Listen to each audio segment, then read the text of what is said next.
think generally working from home, it's the kiss of death. Yeah. You know, because people get into that mentality of, you know, they don't have to go to the office. So what are they doing? They got their laptop on the lawnmower, and you know.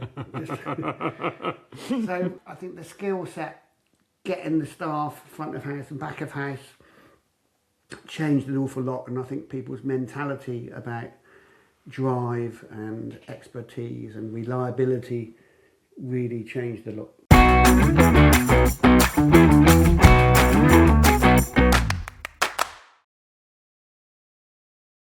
So welcome to the Who's Elvis Round Here podcast. This is where I get to hang out with some of the most brilliant leaders on the planet and find out what makes them tick. And I'm really delighted. I've got one of my best mates here today. This is my new theme. I just bring people along who I hang out with. So Mark Hix, welcome to the podcast. Thank you. So for those people who don't know Mark, it is about time, isn't it? I want to make sure we had something to talk about first, you know. So we've done some prep. So for those who don't know you, can you explain who you are? Yeah, so I am an ex-serial restaurateur, maybe. Yeah. That's the best way to describe it. So at one point I had sort of 6 restaurants on the go, 1 in Dorset, 5 in London. And then what happened, interestingly, is I was the majority owner of the business. Yeah. And every time I opened a new restaurant, it was more exciting than the last one. And then as life goes on, I thought, oh, maybe I need to sort of, I've never really made any money, so maybe I need to cash in. So I brought in business partners who replaced my 70.5%, and I became 25%. So that went on for a couple of years, and they had to pay me a 6-figure sum to buy my name in order that I could keep my name above the doors of the restaurant, whether it was Hix Oyster and Chop House, Hix Oyster and Fish House, whatever. So that happened. And then 2 years later, it was the pandemic. Oh, yeah. So I got this phone call, no board meeting, nothing, about 2 days before lockdown. And they said, oh, we've decided to put your restaurants into administration. So, of course, I had to tell 130 staff about this, you know, not being my fault, obviously. And the interesting thing that happened, not only did the restaurants go into administration, but my name. Your name too? Yeah, so they paid me a big 6-figure sum for my name, Hix. And I brought it back off the administrator for $7,000. For $7,000? Yeah. What a deal. That's the only profit I've really ever made out of restaurants. So you sold your name. And I didn't have to cook anything. I think that's fantastic. That's fantastic. So who'd have thought a name could be so valuable and then you get it back? So you've obviously, you know, you've run lots of restaurants. You've had lots of people working for you. Some stuff has worked brilliantly. Some stuff's a bit more of a struggle, as it is with any entrepreneur. What is it, do you think, that is the secret of bringing out the genius of your people? Because you've had so many staff over the years. What's your trick? Yeah, I mean, I think after a while, what happened was I thought, okay, I need to make this more interesting. You know, you can't just wander around the restaurants and talk about the good stuff and the bad stuff. So I was lucky enough when I had the Tram Shed, which was, you know, the famous chicken and steak restaurant. I had a room upstairs, this lovely room with a counter that would seat about 12. I had all my 2,000 cookbooks there. Yeah, so once a week, I think it was a Tuesday, myself and the head chefs in the restaurant, sometimes the sous chefs, I would put a couple of baskets of ingredients that are seasonal and would sort of work on the menu. And it was up to them to produce 1 dish, sometimes 2 dishes. I would also do some dishes with the same ingredients. And occasionally those dishes would get on the menus, which was great. You know, I'd often gift them a cookbook or something for getting it on the menu. And I just found that, you know, all the head chefs together, plus me cooking together for, you know, something that's potentially going to go on the menu, was a great way to develop their skills, work out that, you know, simplicity is important. And how, you know, not to mess around too much with ingredients, which they didn't anyway. That wasn't really my philosophy. And yeah, it was a good thing, and we continued that for, you know, a few years. Well, I was lucky enough to come to one of those some years ago, and I remember it vividly. So it was upstairs, the library. There were ingredients everywhere. We had puffballs when I was in. They were in season at the time. And what I liked about it was, obviously there's a development thing. So you're doing it with your chef, so you learn from each other as you go, which is great for capability. I love the fact, actually, that people became heroes and heroines while they were doing it. What I liked is you never really won in these things. No, I let the chefs win. But I think this is a really cool thing, right? Because as leaders, often we think we should be the best, we have all the answers. But you were really celebrating your skills. And I remember vividly, the one that won, that everyone was most excited about, was kimchi mackerel. Yes. And it was Fabrizio who cooked it. Yeah, that was great. And it went on a menu. Yeah. So there's a lot of kind of helping each other along the way, learning, celebrating success, and actually... And it gave them confidence. Loads of confidence, yeah. So it's an incredibly simple thing to do. And, at that point you had, 6 restaurants? Yeah. So feeding the menus is quite hard work, isn't it? Yeah. Because, at one point, and one of the reasons actually that I started doing it was because, not many of the chefs were coming up with new ideas that were quite suitable.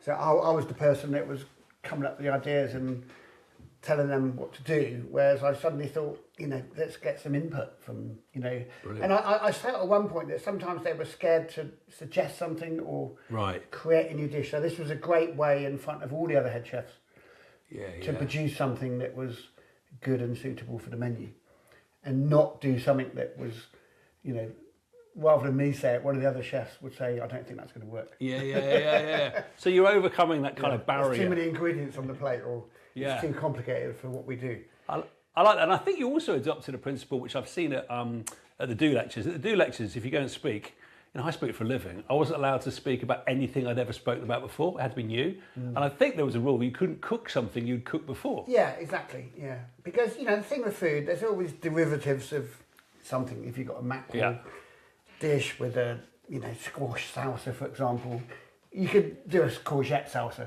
Okay. But, every dish, from historic, when I was at catering college and all the really classical French stuff you did, we don't do that anymore. But there's a few things that sort of were important at that point.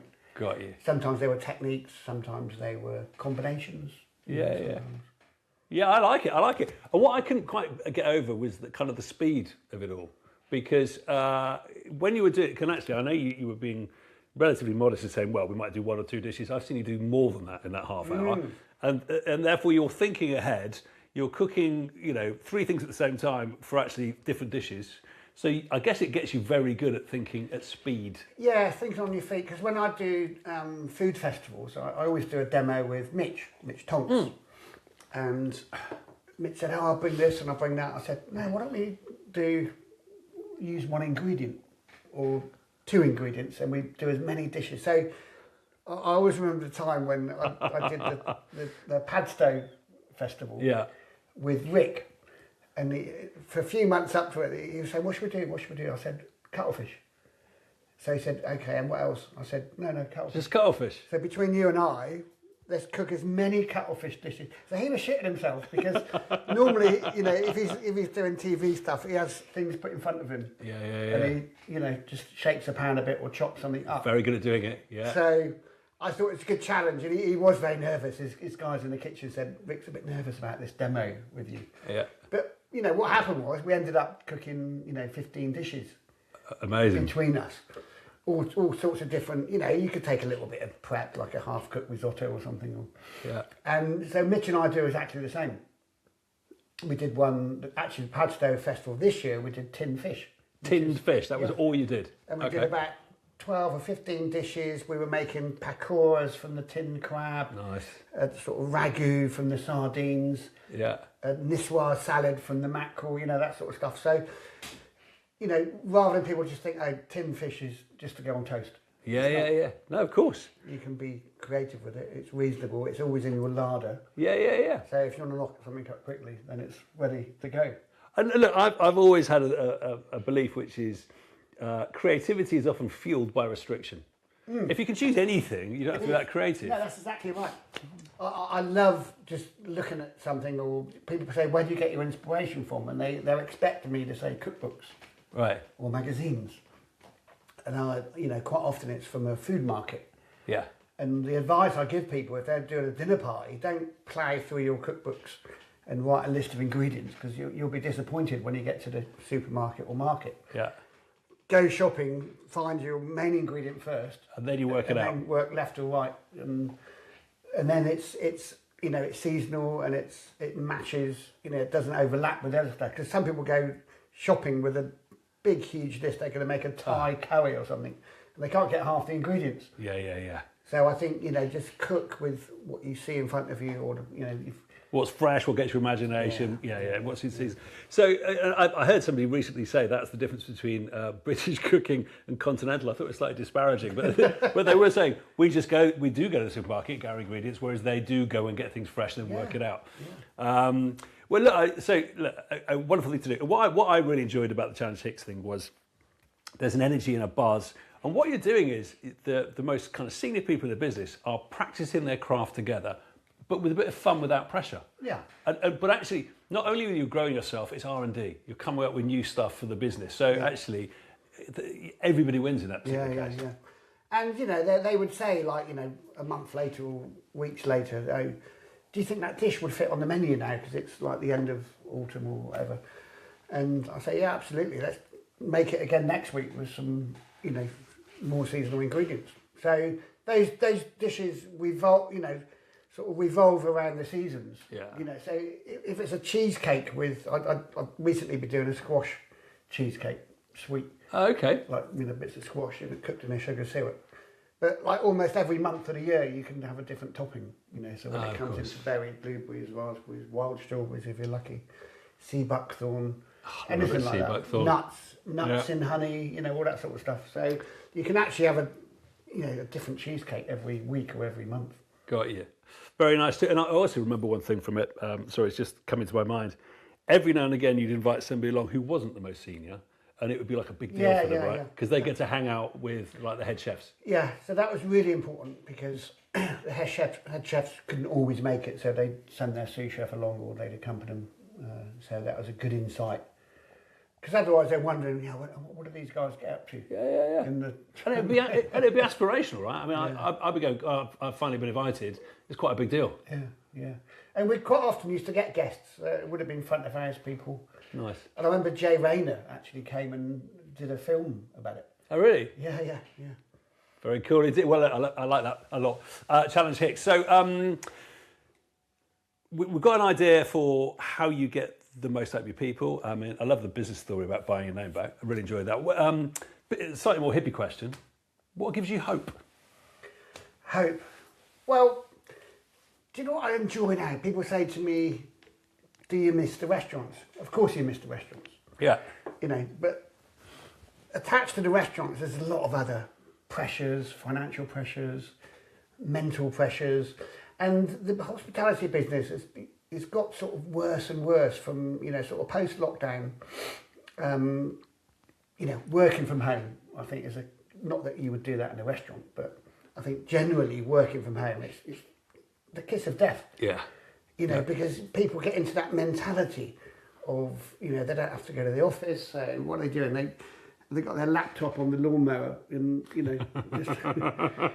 so restaurants are slightly different, but I think the skill set, getting the staff front of house and back of house, changed an awful lot, and I think people's mentality about drive and expertise and reliability really changed a lot, and that's one of the things that drove me mad, having a few restaurants. And what I do now is I wake up in the morning, I know that I'm not going to get phone calls, or I'm going to be on a Zoom meeting with my staff. I've got people calling in sick, none of that. I've got no staff. Yeah. Anymore. So you have a freedom. No headaches, no pressure. so everything I do, whether it's private events, Mark's kitchen table at home, Mark's kitchen table at Sugaru Vineyard in Sussex, stuff like that, working with Mitch, doing his videos online, all that sort of stuff is really quite interesting without the pressures of running a day-to-day business in a restaurant. So I can kind of work around that, a bit of writing and that sort of stuff. So. Yeah. But so, I mean, the freedom. You know, I mean, how many staff did you have when you had 6 restaurants? Oh, 150 or something. Yeah, it's a lot of people to manage, and obviously with lots of staff, things go wrong as they naturally do. So you're always kind of On a bailing daily out. basis, You know, hourly basis. it's just what happens, and then you know you have problems with suppliers, and then the heating's gone in one. You know, so there's a lot there. So It's never ending. I can understand it must feel rather nice to have the freedom. But what I also quite enjoy is that's giving you a chance to be a bit of a minister with portfolio, right? You can try lots of different things, and that gives you different energy. Yeah, you know, I found myself autumn time, you know, picking lots of mushrooms. You know, so in the past I'd just go for. By the way, crazy amounts. Yeah. I saw how many. Yeah, amazing. So me and my friend Nick were there one day with about 50 kilos of seps in the back of his little Polaris truck, and we're sat in the pub having a pint, and everyone I found, our competitors, foragers. Had already been, so we were left with all this stuff, and then suddenly I thought, oh, maybe I should phone a couple of farm shops. Yeah. You know, so that's what we ended up doing, So and then giving away some mushrooms. And I did get a little punnet myself. yes, I was very exactly. grateful. Yeah. So, yeah, and that, you know, there's not loads of money in it, but actually it's quite satisfying. It's really going for a satisfying. walk and picking some mushrooms. Having some time and some space, it's a rather wonderful thing. So I've just been. I told you I was reading Jeremy King's book recently, which I've really enjoyed. He seems like a man who can't escape restaurants. Yeah, I mean, he was, you know, Jeremy and Chris were really the big inspiration for me. You know, going to work in their restaurant, the Caprice at the time, and then doing the Ivy and Jade Sheiky and opening Scott's.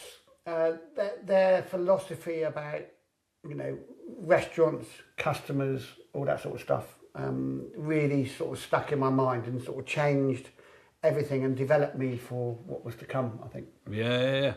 Well, what's interesting from my point of view with him is, you know, they've gone through the ringer quite a few times, but they keep going again. Well, he keeps going again, doesn't he? But you're through that now by the sound of things. Out the other side. But when people say to me, would you open another restaurant? Yeah. I say no, a big no, and no capitals, but I would open a Mark's Bar.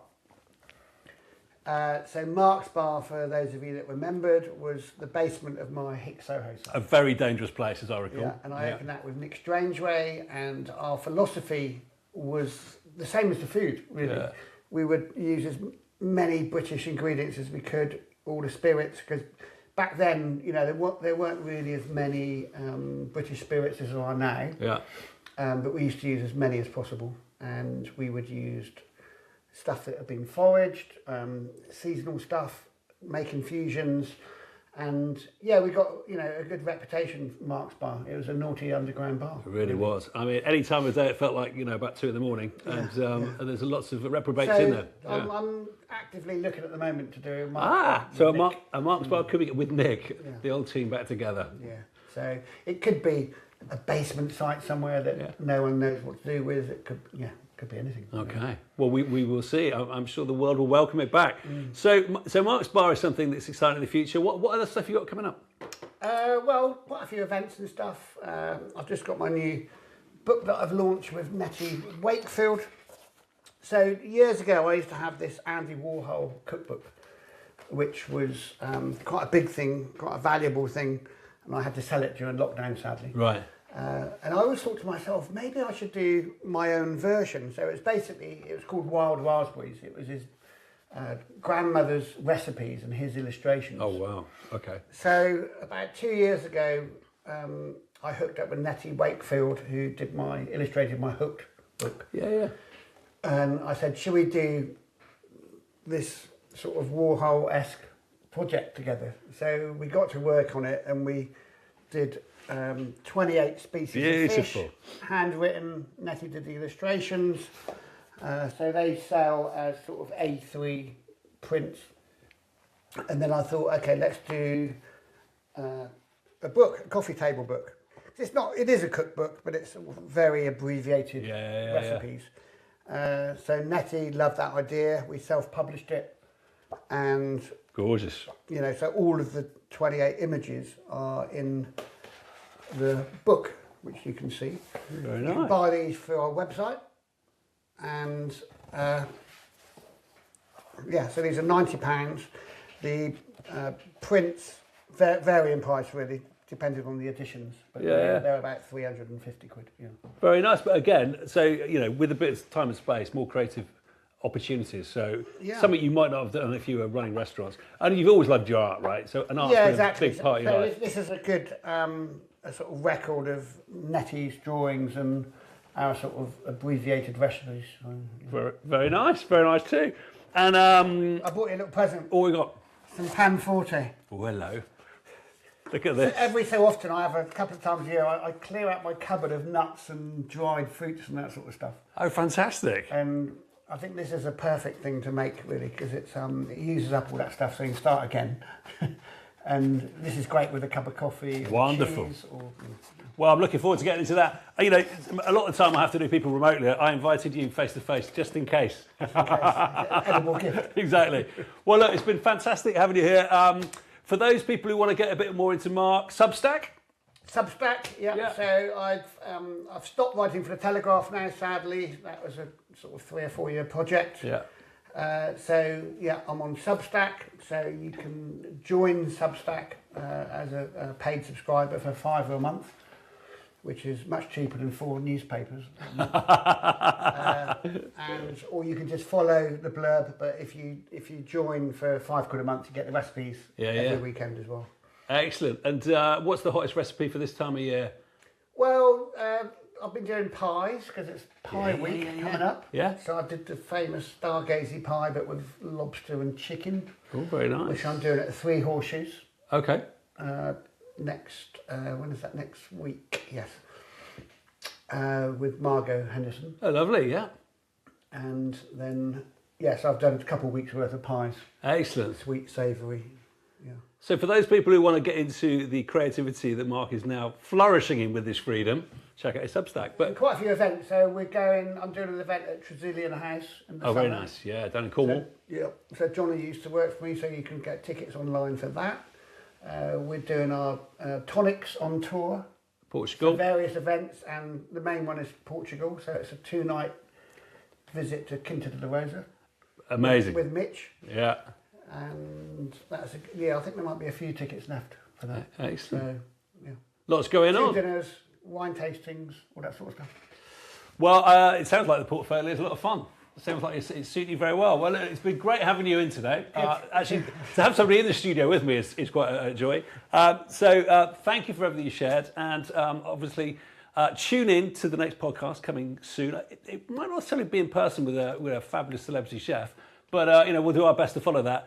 Thank you, Mark Hix. Pleasure. Thank you.